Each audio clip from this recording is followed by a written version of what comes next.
It is Wednesday, April 19th here in Draft Shark Studios in Rochester, New York. Welcome to the podcast. I'm your host, Matt Schaff. With me are the boys, Jared Smola and C.H. Herms. We are rounding out our prospect preview series, combining the QBs and tight ends on today's show. You can find our previous previews of the running backs and wide receivers on YouTube, Spotify, Apple, wherever else you get your podcasts. If you like those shows, if you like this show, or even if you just think Herms is adorable, please help us out by subscribing, rating, reviewing our podcast, whatever's appropriate for the format where you like to watch this stuff.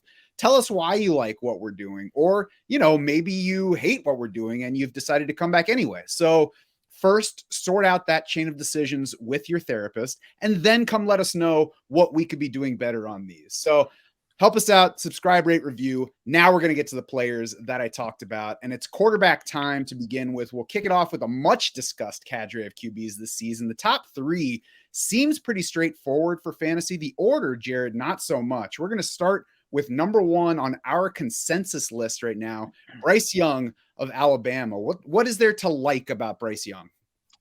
Yeah, and I kind of just recently flip-flopped Bryce Young and Cedar. I was kind of ranking scared and moving Young behind Stroud because of the size thing. And size is the only legitimate concern with Bryce Young for me. He's 5'10", 204 pounds. You want a comparison size-wise, Russell Wilson entered the NFL 5'11", 204 pounds. Same exact weight, 1 inch taller. Russ has put on weight. I think he's at like 220 now. And I think Young could do the same, but his height's obviously not changing. It's hard for me to worry about that too much when he just dominated for 2 seasons against the SEC, which is as close to the NFL as you're going to get.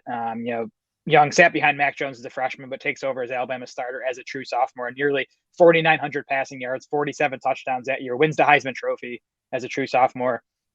Comes back this past season, slight step back in terms of raw production. He missed a game with a shoulder injury. The wide receiver core at Alabama last year was about as weak as you're going to find in Alabama wide receiver core. Not saying it was bad, but it wasn't what we've seen over the previous handful of seasons. But Bryce Young still averaged 277 passing yards and 2.7 passing touchdowns per game. He was third among all quarterbacks in the country in PFF passing grade, safely ahead of CJ Stroud last year even. So as long as his NFL team can work around that height, I think Bryce Young is a super safe bet to be at least above average NFL starting quarterback, if not an elite NFL starting quarterback. Yeah, and the reason that I'm not so worried about the height thing anymore is because it doesn't sound like the NFL is worried about it. I mean, we're all expecting him now to go number one overall. So if the NFL says, yeah, he's tall enough to be the number one overall pick, then as far as I'm concerned, he's tall enough to be a fantasy quarterback. What do you think, Herms? And at least as far as the height goes, to your point, like unless we feel as though he's going to be operating a ton from under center, then I don't see what the big deal is. If he's playing back in shotgun more often than not, he'll be fine. He'll figure that out. And I also just really want to highlight something that Jared was talking about. When we talk about Alabama quarterbacks of the past, one thing that always comes up is just that guy was, out there playing with Jerry Jeudy and all these other guys and stuff like that. But we don't have that for Bryce Young. I think people really, really need to take that into account. The Alabama team from last year, not particularly great compared to what it's been in the past, but he still managed to get a lot of stuff done for that team, which makes, at least in my mind, his contributions all the more impressive. So I am still one of those people that doesn't have him number one, but the more I keep hearing about it from other people and, hearing all these really awesome comps for Bryce Young, I'm just damn, he does throw with a lot of really good anticipation. He does know how to make a lot of these good things happen. And maybe I'm starting to question myself a little bit. And of course, I think. No, go ahead, Jared. No, I think the reason he wouldn't be number one for fantasy is because we don't know about the rushing upside, right?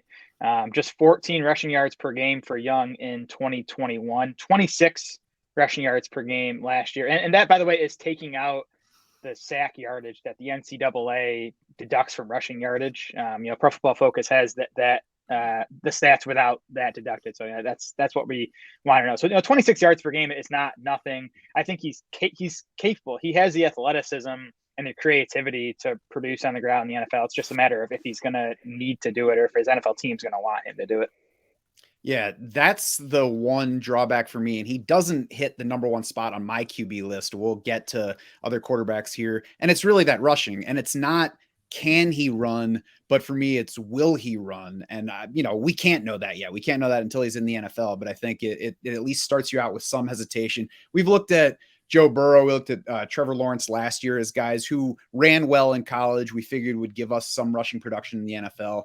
And if that's the level where Bryce Young has given us rushing production, that's fine. But it's also not what's going to propel him, to the top of the QB rankings. So in that case, he's going to need to put up enormous passing numbers to go with solid rushing numbers to have top 6 upside. And if he doesn't have top 6 upside, it just stops short of me being excited. But certainly a good prospect, a good fantasy prospect. And we're finally going to see how much separation there is between where Bryce Young gets drafted and everybody else. Most of the mock drafts have been like, oh, how many quarterbacks are going to be 4 in a row to start the draft? I'm going to doubt it. Do we get one at 1 and then the next one goes 10th overall? Because that's going to be something telling about Bryce Young versus the other quarterbacks.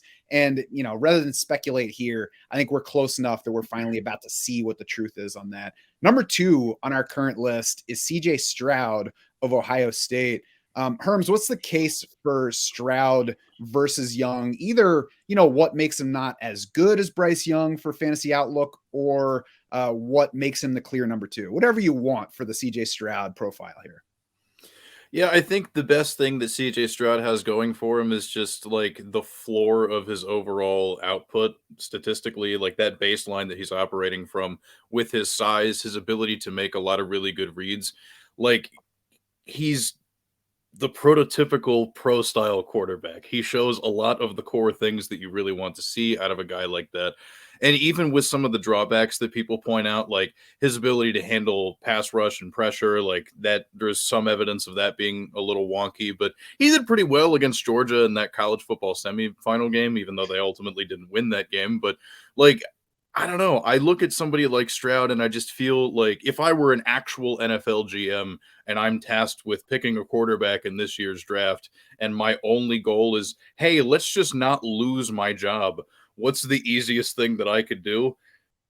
I would probably just draft CJ Stroud, because I think like he doesn't carry the risk that some of these other guys we're going to talk about later do, in terms of like, if they don't hit, they're probably going to wash out of the league, and then so will the GM that drafted them maybe. Mm-hmm. But yeah, no, CJ Stroud, he's got all that stuff that you look for a pro style quarterback.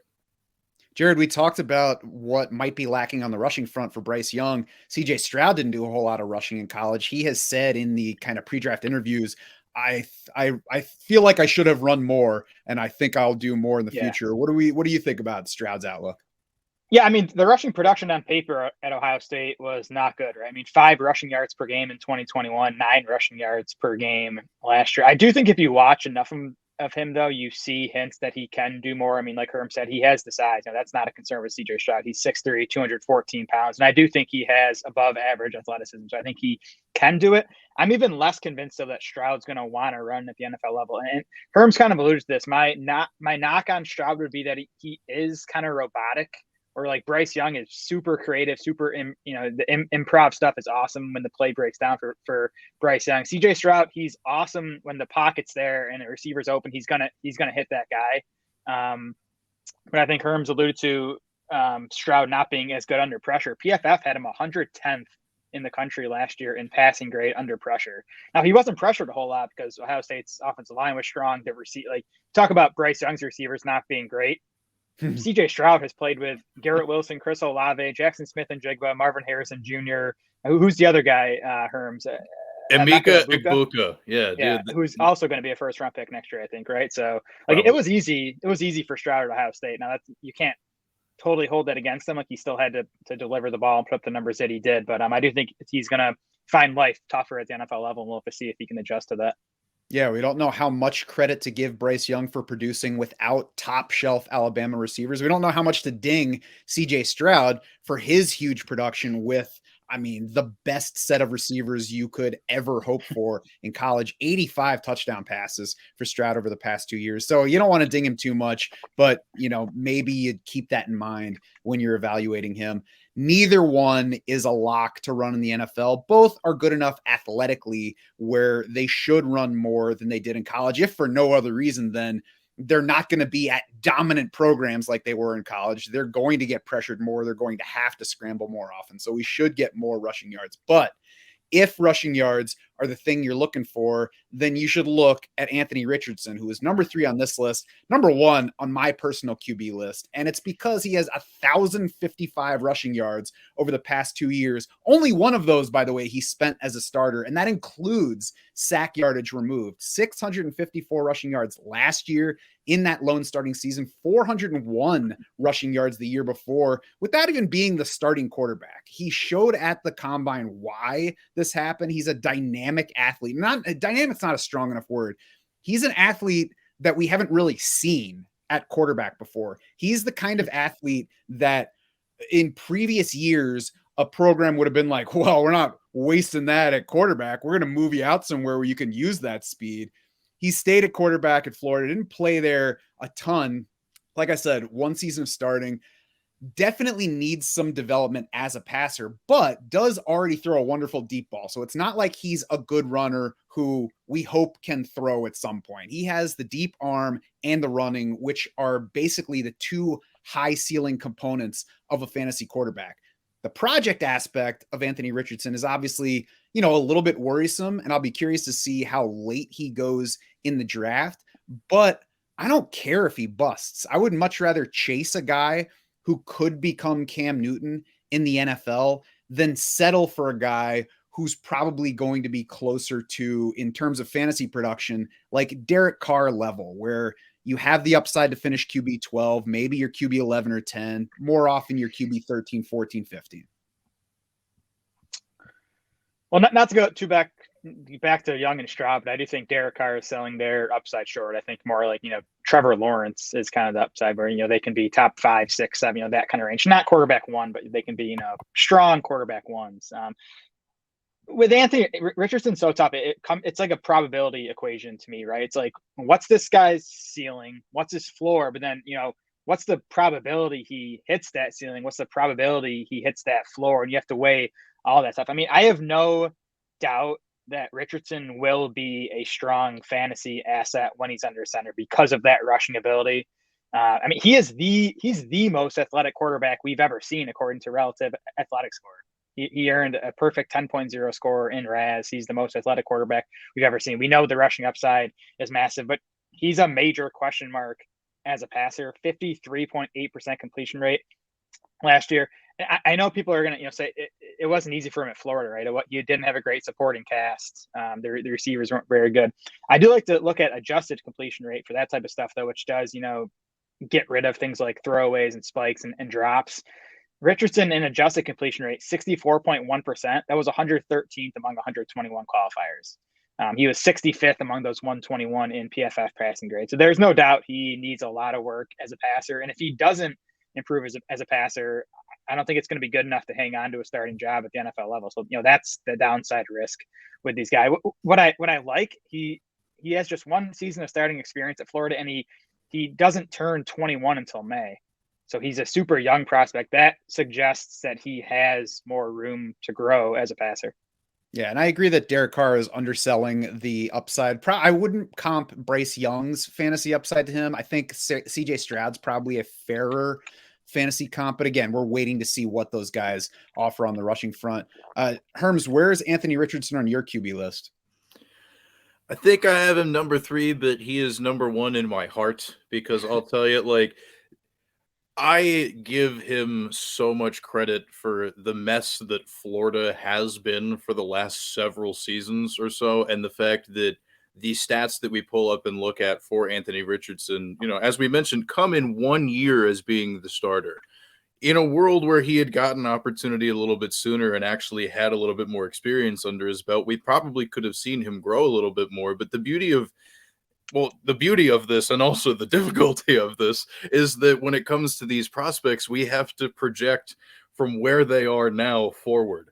And it's complicated with somebody like Richardson, but if we just look at what's already existing and he finds himself in a situation like, for instance, with the Indianapolis Colts, new head coach Shane Steichen, he has experience working with some of these types of more mobile quarterbacks. Like, he was there to help develop Jalen Hurts in Philadelphia. I think the offensive coordinator he brought in comes over from somewhere else that has experience with other stuff, whatever, not the point.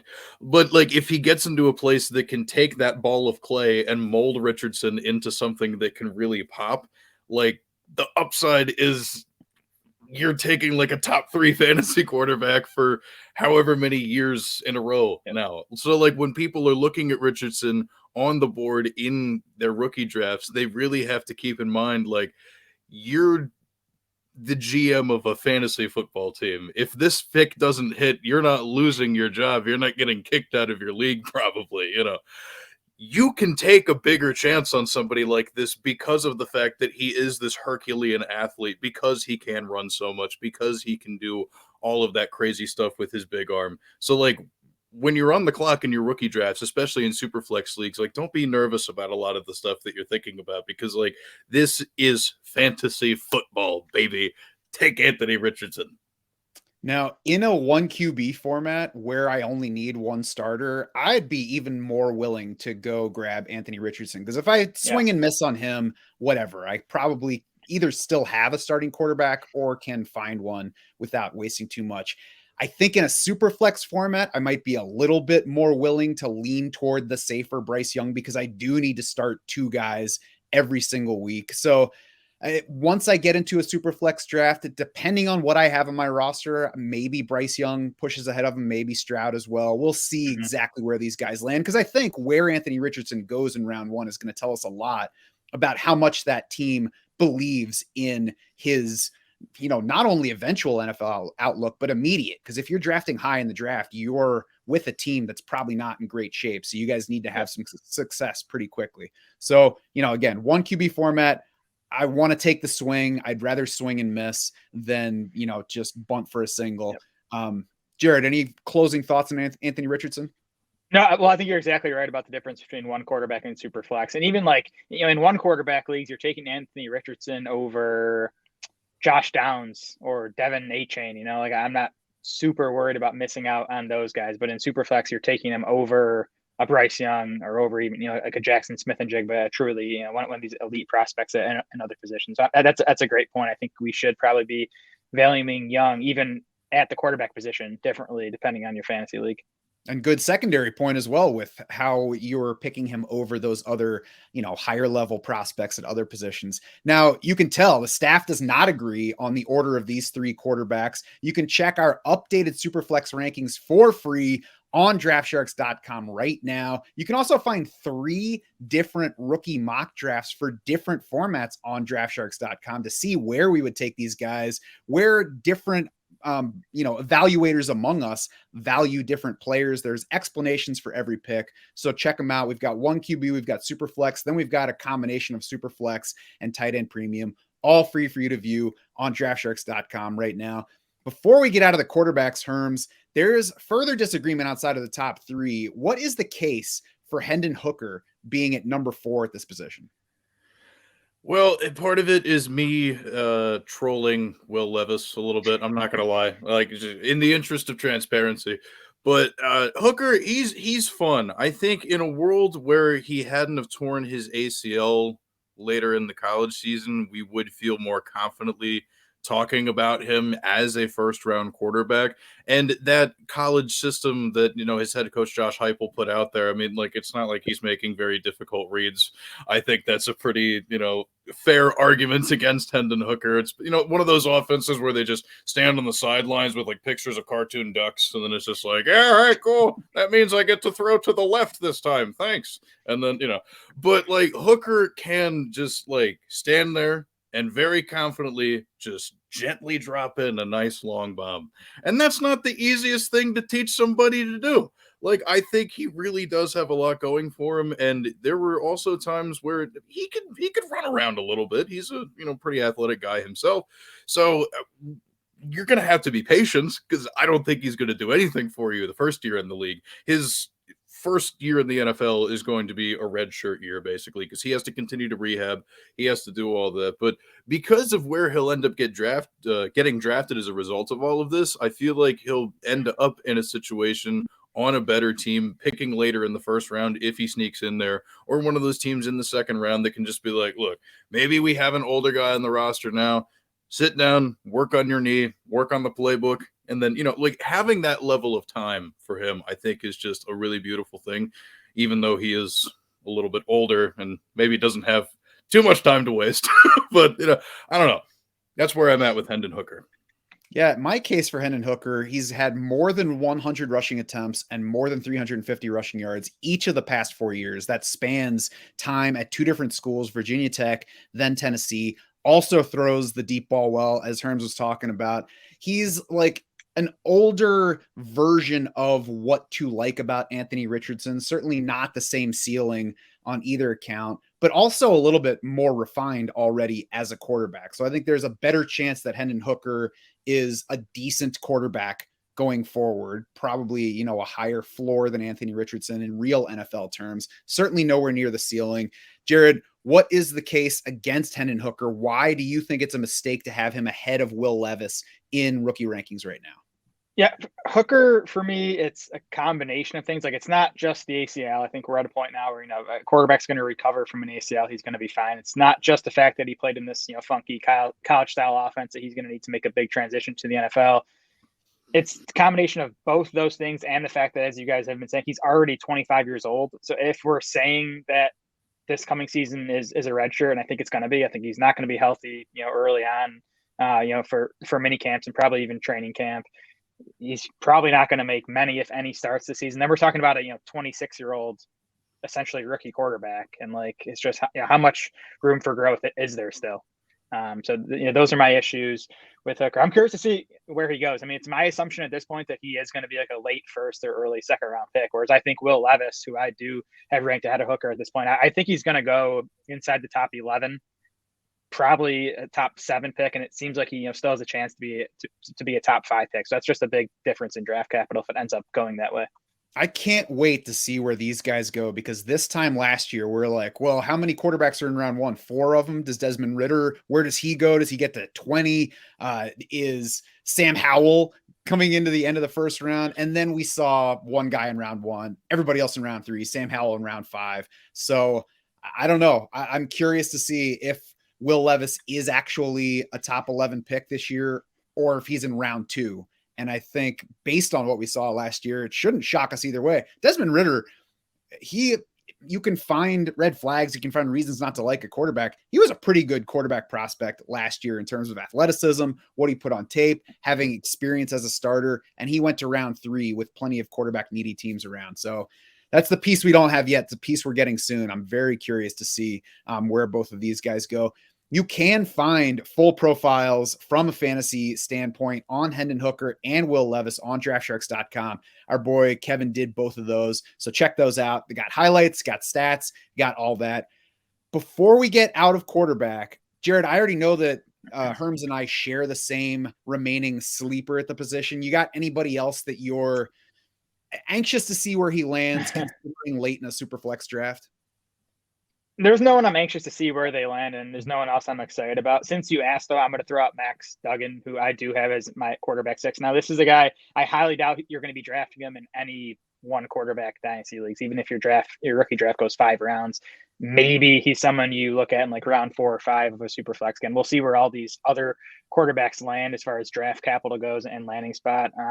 Duggan, his passing numbers don't jump off the page at TCU over the past few seasons.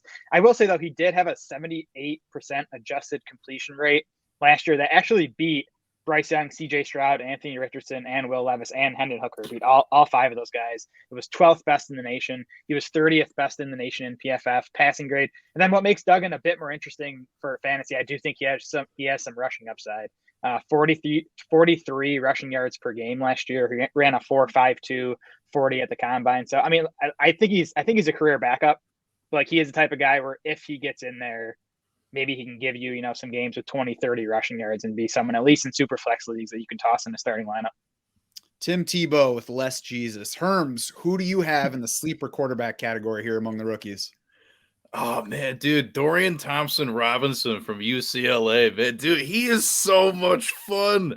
And like also, so going back to even like his high school days or whatever, like once upon a time, this dude was like mega recruit, like absolutely like way up there, like coming out of like that one really big high school out of Nevada that I think, he gets their high school games on like ESPN2 sometimes. But like, he stuck around for I think 5 years. He's a little bit older. I don't think kind of like Duggan. It's not like we're expecting him to become a starter really at any point, but I watched a lot of, film for my Zach Charbonnet profile that I did. So I got exposed to watching the UCLA offense a lot. And as I kept watching that, I was like, man, Thompson-Robinson really keeps plays alive. And man, he could really throw a dart. Like, this is pretty cool. And then I caught him at the Shrine Bowl on they air that on NFL Network, during the off season too.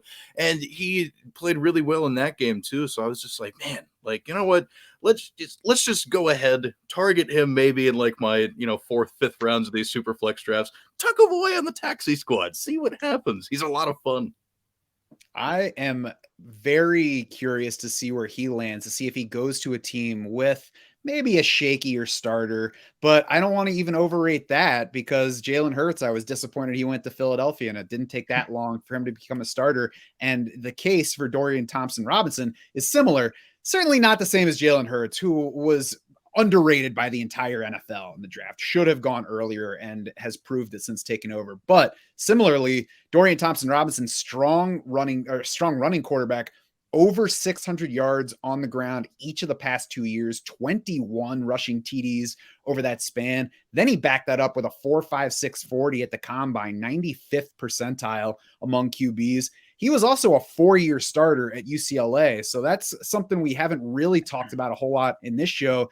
Is historically, we like experience in these quarterbacks because not only have they had time to refine their game, but it shows that they jumped into the lineup right away, held that job, and succeeded throughout college. And now the higher they get drafted, obviously, the better.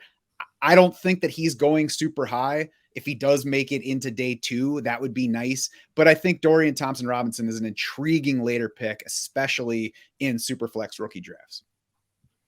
Yeah, I won't pretend to know much about his, ability as a passer, but I mean, he has 129 design carries over his last 2 college seasons. So like, that's obviously part of his skill set. So if he does find the NFL field, he's going to be running, and, we obviously want that in fantasy. Is there a QB that you like that we didn't talk about, or do you hate somebody that we talked up here? Let us know in the comments here on YouTube. We want to hear your thoughts. We're interested to know, even if your comment is, you guys are amazing and I agree with everything that you had to say. Hey, feel free to leave that too. We don't, we'll take your sunshine as well. We're going to move on now to tight end. However, we will start with our consensus top 5 on draftsharks.com. And number 1 is Dalton Kincaid from Utah. What I love about Dalton Kincaid, why he has been my number 1 all along, early breakout at San Diego before he got to Utah, 15 yards per catch career, closed out that career with a 70 catch, 890 yard, 8 touchdown senior season. I do wish Kincaid were younger. He's 23 already, but I think the early breakout counteracts that issue a bit. And what kind of solidified Kincaid as the class leader for me was when Daniel Jeremiah came out early, with Daniel Kincaid well ahead of the class in his mock draft. There have been some other, mainstream mock drafters to join Daniel Jeremiah in that since then. Just makes me feel good about Kincaid in that spot. Herms, what do you think of Dalton Kincaid atop the tight ends?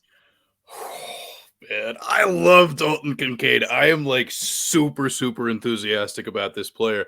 And his story is also pretty unique too, because like in order for him to even become a football player, I mean, we're talking about some crazy stuff with, people going through, these high schools with a fine tooth comb, because he didn't start playing football until he was like way older. I think it was like his senior year of high school. And that was a high school that ran like some really like throwback oldie moldy style of offense. And then, as you mentioned, he goes to a smaller school like San Diego, mind you, not San Diego State, folks, San Diego. And like Jim Harbaugh used to coach, by the way. Oh, shout out. There you go. Jim Harbaugh, if you're watching, nice to see you. Thank you for tuning in. Yeah, dude, like Kincaid being so good so early with such inexperience is such a huge thing for me. Like, kind of like we were talking about earlier, you know, with the fact that we have to take the tools that these players have now and project forward. If this is how good Dalton Kincaid is with such minimal football playing experience, then holy cow, I am absolutely here for it. He's such a good pass catcher already. He does have the size to do some of those blocking assignment things. And like, dude, I'm going to have so much Dalton Kincaid on my dynasty teams. Jared, I want you to transition us from Kincaid to number 2, Michael Mayer from Notre Dame, because you're the only holdout that has Michael Mayer. It's Meyer, right? Michael Mayer. I think about it every time I look at it. However you want to say it. I think it's Mayer. But just on Kincaid quick, and it's less that I don't like Kincaid. It's more just that I like Mayer a bit more. Kincaid, I mean, the good thing about Kincaid is we know he's going to be a catch first tight end, right? Because that's what he has been at Utah. 52% of his snaps were in the slot or out wide in 2021. 64% of his snaps were out wide or in the slot in 2022. So that's how Utah used him. I think that's how he's going to be used in the NFL. That's a good thing. He does have this back injury that I'm a little surprised there hasn't been more talk about. Ian Rappaport called it a tiny fracture in his back. It prevented him from working out in the pre-draft process. So we don't have any testing numbers on him. And I just listened to a podcast with Lance Zierlein, and Lance said he thinks there's at least a chance that Kincaid doesn't go in the first round because of the medicals. So we'll have to keep an eye on that. But I'm a big fan of Kincaid. I think he's going to be a strong fantasy producer. I just think Michael Mayer is like, he's been so good for so long that I think people are just a bit bored of him. Just because we've heard his name for so long. I think, 2 years ago, this guy was supposed to be the top tight end in this class. He broke out as a true freshman at Notre Dame, 42 catches, 71 and 67 catches the last 2 seasons, over 800 yards in both of those years, 16 total touchdowns. And listen to these numbers last year, 31% target share for Michael Mayer, 37% dominator rating, which combines a player's share of receiving yards and receiving touchdowns. They're just unheard of numbers for a tight end to be, that big a part of a team's passing game. And this is at Notre Dame, right? It's not San Diego. No offense to the Toreros or something like that at San Diego. This is at Notre Dame. The knock against Mayer is he's not an elite athlete, right? He tested as a 76th percentile relative athletic score. He ran a 4.7 flat at 249 pounds. By the way, TJ Hawkinson ran a 4.7 flat at 251. So size, speed, Mayer is TJ Hawkinson, and I don't think we're worried about TJ Hawkinson's athleticism. So and Mayer too, also 2 years younger than Dalton Kincaid. So I think he has that working for them. So these guys are 1A, 1B for me. They could definitely flip flop based on landing spot and draft capital, but for now, Mayer is my tight end 1.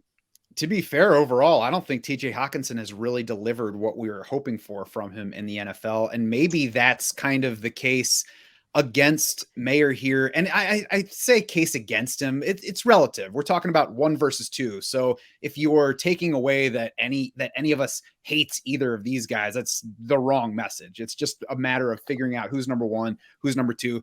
There's definitely some, what you said, Jared, people in fantasy always want to be, first on the new thing. They want to get the breakout guy. They don't want to go with the guy that's been there for a while. And that is certainly Mayer versus Kincaid.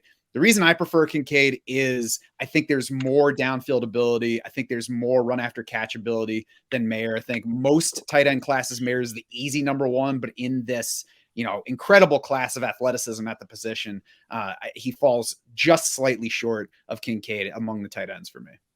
It's actually pretty similar, not to the extent, but to like Anthony Richardson versus Bryce Young, right? I think Mayer is, to me, a safer bet to be like a really quality starting NFL tight end. If both of these guys hit, though, I think you guys are probably right that Kincaid likely will be the better fantasy asset. I just think he's a bit riskier. And although we don't want to overrate landing spot or NFL draft capital, I think that will matter some just for opportunity and for who the quarterback is for both of these guys. Because there are some interesting landing spots for tight ends in this class.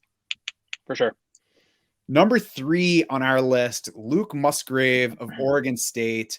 I'm the low man on Luke Musgrave, so I'll start out with him. And if we had a weaker class, then I would say, sure, let's bet on the upside of Luke Musgrave because he is one of those terrific athletes in this class. The upside is there.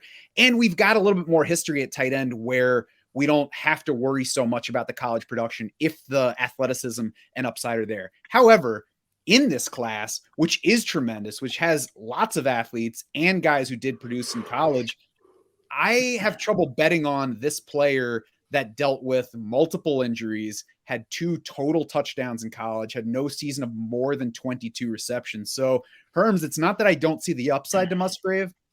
I just don't feel the need to reach for him when I can find that upside in a safer looking package. What do you think? That is completely fair. I mean, my love for Musgrave purely comes from just what could be, and the fact that he is absolutely huge. He is built to do the thing. And also from what I saw when he was running those drills at the Senior Bowl, I mean, like, it was very impressive to see him, go out there and show, like, oh, he could be one of these really cool vertical threat tight ends. And, for a guy his size, as you can see, like 6'6", 253, like, he's pretty fast. So, like, that's neat, but, like, to your point, it's a very small sample size of production that we're working at. And the fact that part of my case for him is, hey, did you see those drills at the Senior Bowl, does kind of throw out a little bit of a red flag there.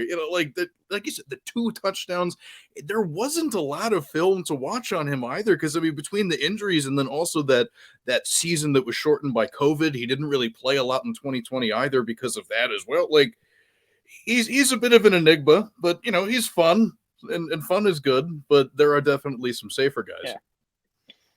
Yeah, he's definitely a projection. Now, these Oregon State passing games he played on were not good. Musgrave had 304 receiving yards in 2021. That was third most on the team. And last year, before he tore his MCL in the second game of the season last year. Prior to that, though, he went 6 catches, 89 yards, and a score in the season opener. And then he had 5 catches and 80 yards prior to suffering that knee injury. So, small sample, but it looked like he was on his way to easily his most productive college season. As we've said, he has the size, he has the athleticism, 98th percentile relative athletic score. I think at the Senior Bowl, he was, correct me if I'm wrong, Herms, I think he had the fastest mile per hour reading among all players or all tight ends at the Senior Bowl. So he's obviously a plus athlete. And I'm kind of trusting the film guys here, too. I mean, Lance Zierlein has Musgrave as his top tight end in the class. Dane Brugler has him as his tight end 3 in the class behind Kincaid and Meyer. So if the NFL feels that way and this guy gets, say, early round 2 draft capital, I think that's going to be a mark in his favor as well. I think Lance Zierlein's fallen into that fantasy trap of going after the shiny new thing, isn't he? Instead of the productive tight ends have been doing it longer. Could be. Number 4 on our list is another athleticism winner. And I mean, when you add in the size plus the athleticism, Darnell Washington is in a class by himself. Obviously not overall as a tight end prospect, but just from a size speed perspective, he's 4th among tight ends for everybody on staff, except for Alex, who has him at number 2. You can check our updated rankings to see exactly where everybody ranks all these players. There's a consensus to, show you the average among the staff, but it'll show you who's high or who's low. And maybe you can ask each person on Twitter why.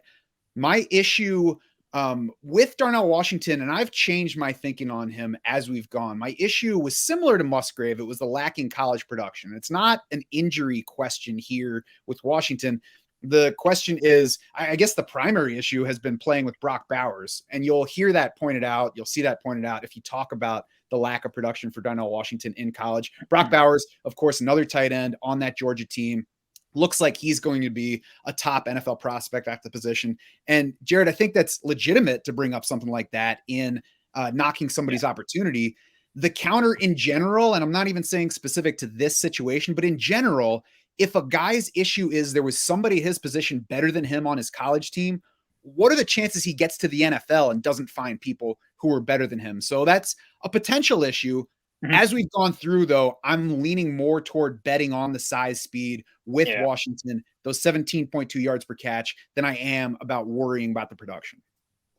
Yeah, I think, and to me, on top of the Brock Bowers thing, Georgia just used Darnell Washington as a blocker a lot more than a pass catcher. And that's going to be the big question in the NFL, how his NFL team is going to use him. Because this guy is, 6'7", 264 pounds and is an awesome blocker. You can use him as a 6th O lineman, and it's going to help your real life football team. It's not going to help our fantasy team. Now, if he gets 1st round draft capital, which seems possible, and I think worst case he's going to go, front half of round 2, I gotta think his NFL team is going to envision using his pass catching ability quite a bit more than Georgia, even if it's not, to the extent of a Dalton Kincaid, who's basically going to be an oversized wide receiver out there. I do think his NFL team is going to use Washington in the passing game more than Georgia did. And when Georgia did use him, Washington averaged 17.2 yards per catch for his career. He averaged 7.5 yards after the catch per reception for his career. Like he was awesome when he did get the ball because he's just freaking huge and super athletic. And that's going to play at the NFL level too. He's going to be big and athletic even against NFL defenders. So to me, it's just a question of if he's going to get the chances in the passing game at the next level. Look at the size in the mock draftable spider web. If you're watching on YouTube right now, that's showing. If you're listening, head to draftsharks.com, head to Darnell Washington's article, and you'll see that spider web. I mean, please tell me that the NFL team that drafts this guy with this height, the hand size, the wingspan, and the speed to get downfield with all of that, do not draft him and turn him into Ian Thomas, please. Herms, what do you think here? So funny you mentioned that. I was looking at some stuff yesterday, and I saw that my beloved Pittsburgh Steelers had Darnell Washington in for a visit. And if a team like that brings in a player like him, then there is a decent chance that we're running the risk of him simply just being the sixth offensive lineman.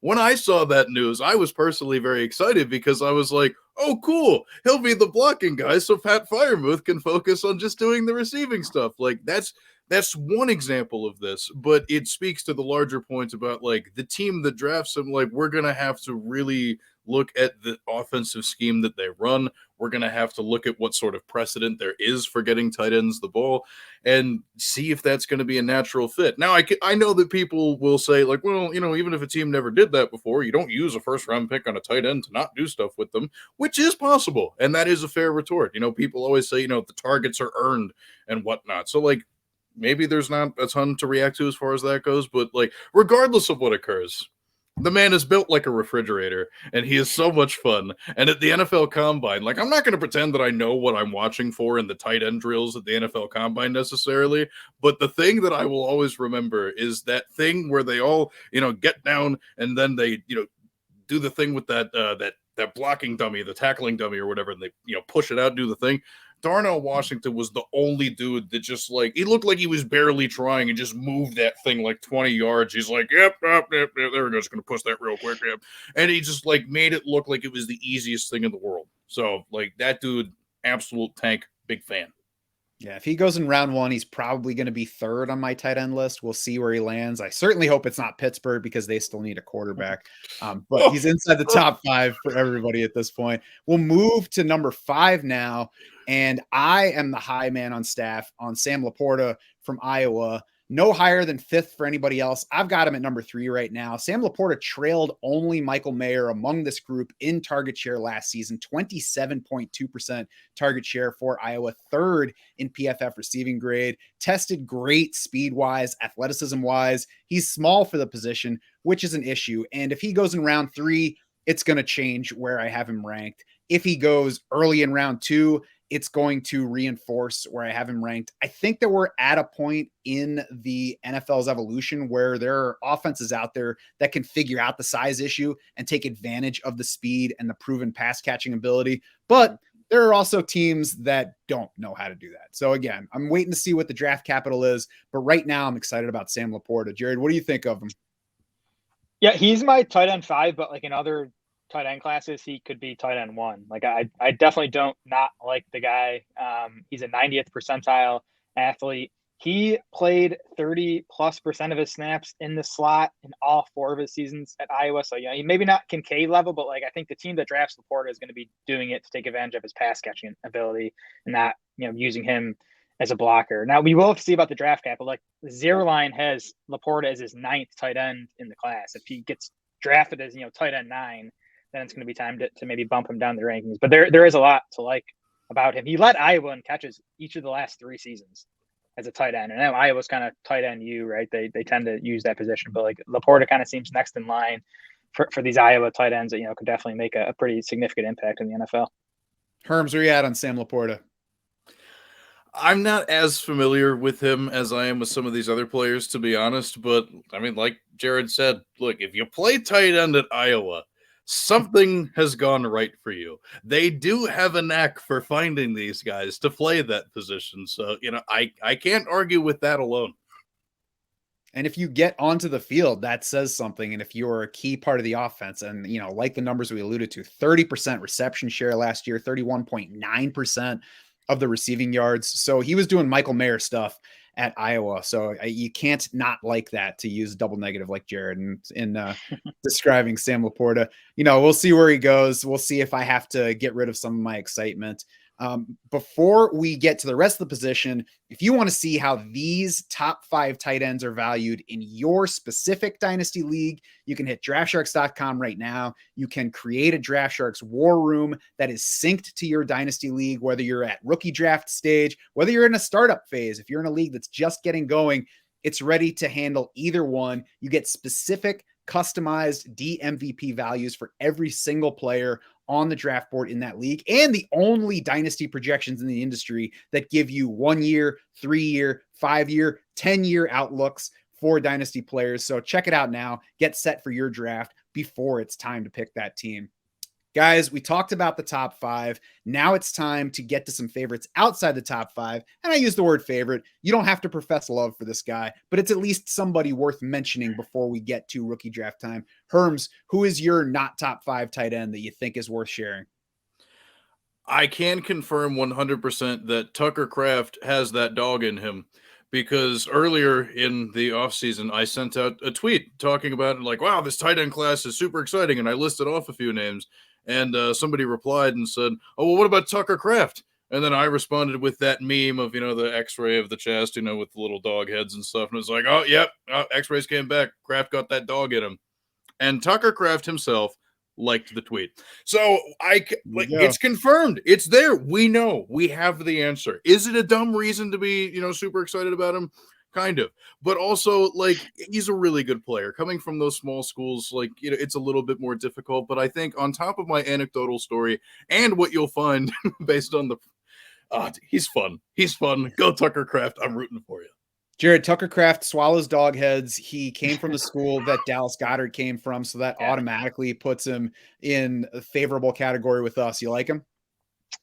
I do. He's my tight end 6. I think he's another guy who is going to be drafted to be a pass catcher. I've seen him getting round 2 buzz, which would be a big win. Even if he goes round 3, I think that'd be enough for me to likely keep Tucker as my tight end 6. Who's your dude for this category? I want to give Zach Kuntz a shout out from Old Dominion. And we talk about how athletic this tight end class is. Kuntz is the most athletic of them all. He's actually one of 4 tight ends all time to earn a perfect 10.0 relative athletic score. He's 6'7", 255, ran a 4.55 40. Now, he actually started his college career at Penn State. He was a pretty highly regarded recruit. He was a 4-star, got offers from Alabama, LSU, Michigan, all the big name programs, went to Penn State, did nothing for 3 seasons at Penn State, which is obviously a concern, but was productive in 2021 at Old Dominion. 73 catches, 692 yards, and 5 touchdowns that season. Tore his ACL in October of this past season, but obviously was healthy enough to work out and absolutely destroy the combine. So I'm not really too concerned about the ACL. So, I mean, the college production isn't what we want to see, right? Doing nothing at a big time program and then dominating at a lower level, but just the size, athleticism combination, I think makes Kuntz someone to at least, keep an eye and see where he lands in the draft next week. And it's better than if he did nothing at a smaller program.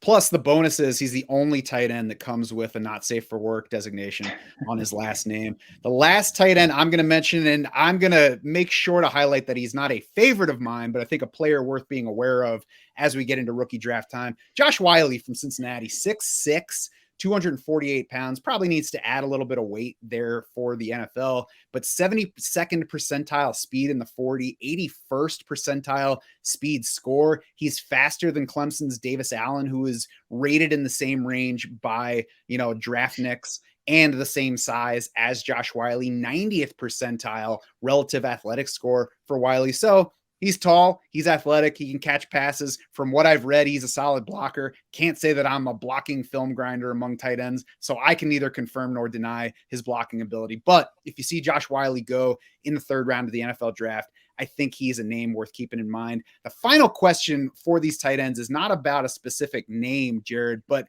how many of them should you actually consider drafting inside a 5-round, 1 QB rookie draft? Let's assume for starters that it's not a tight end premium format, just your standard rookie draft.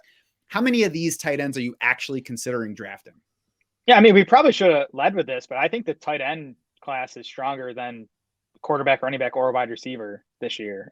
So I think the top 5 guys we ran through, ending with LaPorta, those guys should definitely be drafted in all dynasty leagues. I think Kraft, I think Kuntz likely if he gets at least day 2 draft capital, and I think another guy, Luke Schoonmaker from Michigan, he looks pretty good on paper as well. Zeron actually has him as his tight end 5 in the class. He tested as a 97th percentile athlete, so he's another guy where as long as he gets day 2 capital, I think he should probably be drafted in most dynasty leagues. That's 8 right there, and then we'll see if someone like Josh Whyle sneaks into day 2. He'd probably be worth a look too. So it's a super exciting class, both at the top and depth wise.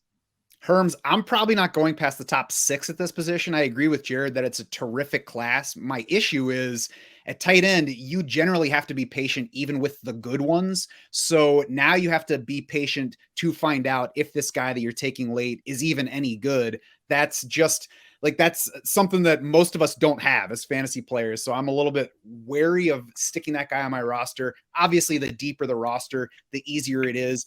If you're in FFPC where it is tight end premium and obviously they're more valuable, the rosters are smaller. So again, that's not somewhere I want to hang on to Josh Whyle and see what happens. Herms, where are you at on this class? How many of these guys do you expect to consider in a standard size rookie draft? I'm glad that you mentioned that point about, depending on how deep your roster is and all that, because I think for, dynasty managers like myself who primarily play in leagues that have pretty healthy sized taxi squads, like I'm going to take as many of these guys as I can. Like in those formats, like you take those dart throws on the tight ends, you sit them there for a while, you put them in the incubator and you see what happens later.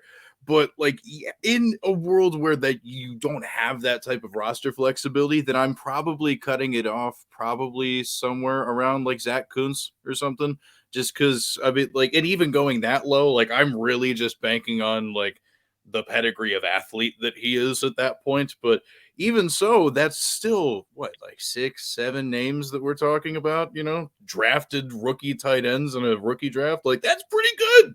That's pretty good. I think, and also just another thing real quick, as a matter of principle, unless it's tight end premium, I'm not a big fan of taking tight ends in the first round of a rookie draft. I'm not a big fan of spending that type of capital. But once you get into the second there with these types of guys that we're talking about, like just boom, boom, boom, boom, boom, go for it. These guys are thrilling. I agree with you guys. It's a great class to stash one of these tight ends to wait and see if they develop, and a great class to go ahead and grab a backup, even if you already have a starter. Jared, what were you going to say? Yeah, I mean, I'm not generally taking round 1 tight ends in these rookie drafts, and I'm with you guys. Like in most cases, it's, I'm 4 or 5 tight ends that might be worth considering in a 5-round but it's just different to me this year comparing this tight end class to the running back and wide receiver classes, especially. Like I'd rather take a shot on Tucker Kraft than the running back 12 or the wide receiver 15, because I'm just not super excited about the lower level running back and wide receiver prospects this year.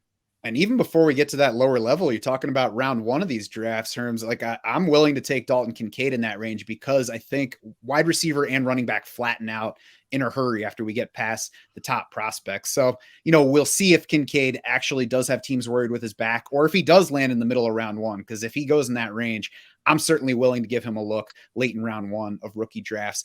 If you play Dynasty and you have not checked out all the free rookie-centered content on DraftSharks.com right now, then you are only hurting yourself. If you play best ball and are not learning about these rookies, then you've already missed out on some key draft value in these early tournaments. So it's time to catch up on that front. That's going to do it for this particular show and for our prospect preview series on the podcast. We're now just about a week away from the NFL draft. We are going to be gathering together as a staff in upstate New York. We will be delivering instant analysis on the NFL draft via Shark Bites. We'll all, I'm sure, be busy on Twitter giving our thoughts after these guys get drafted. We'll be adjusting projections behind the scenes. We will be feeding all of your fantasy needs. And of course, diving headfirst into everything for 2023 drafting from that point on. For Jared and Herms and the rest of the Draft Sharks crew, I'm Matt Schauf saying thanks so much for swimming with us.